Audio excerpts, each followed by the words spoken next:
In January 2008, eAcademy subject matter experts Thomas and Penny Power had their knowledge productized for global release. The video you're about to watch is the result of that process. To find out how to create your own line of knowledge products for global monetization, or to view videos from other knowledge experts, visit www.productizeyourself.com.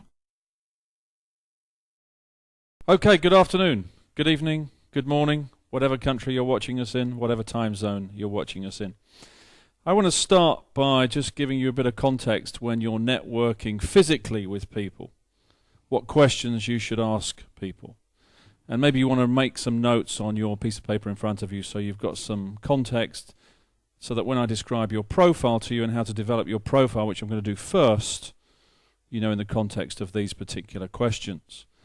So when you go out networking with people and you're in a bar or restaurant or you're at a breakfast or you're at a dinner party, but you're in a business networking environment, the first question I like to ask people, and I encourage you to ask people, is what is your expertise?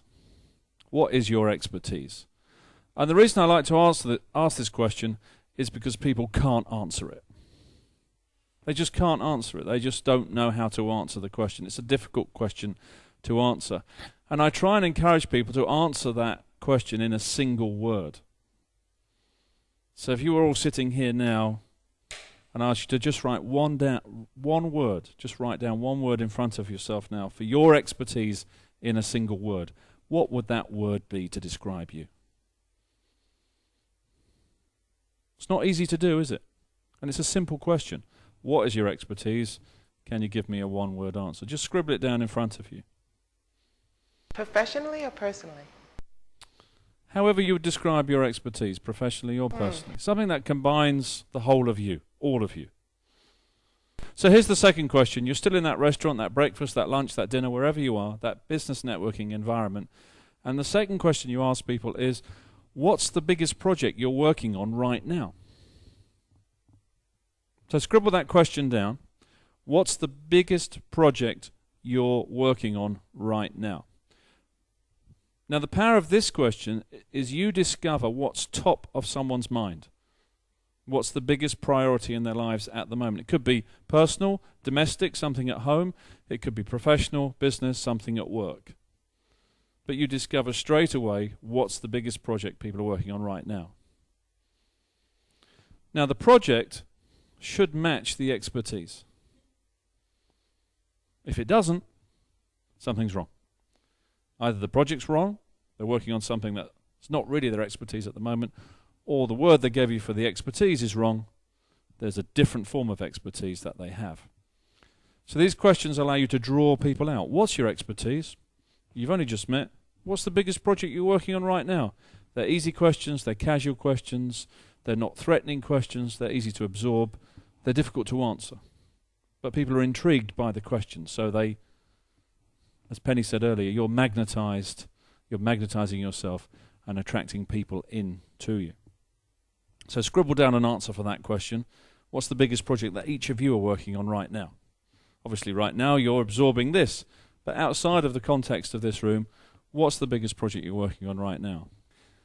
So that gives you expertise, that gives you project.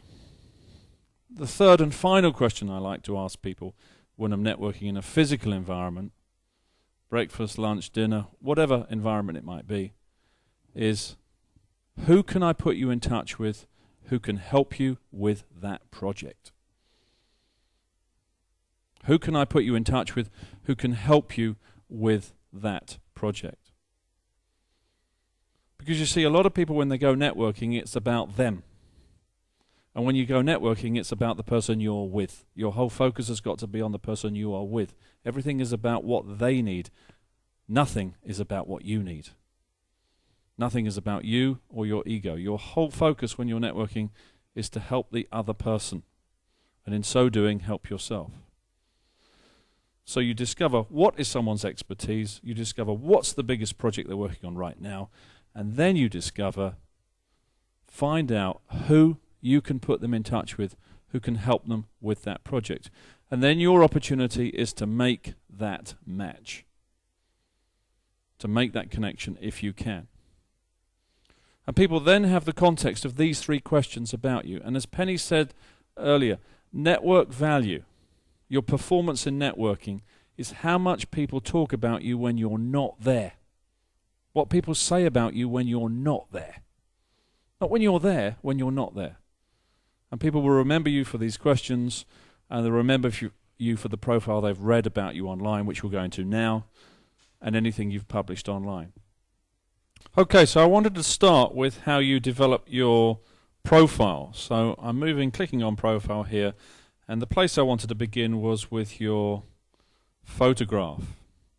Now, on your desk you can see you've got my business card, if you want to just pick that up, and you can see that the photograph on my business card is the same photograph that's on my profile, and I'm even wearing the same shirt today that's on the business card and on the profile.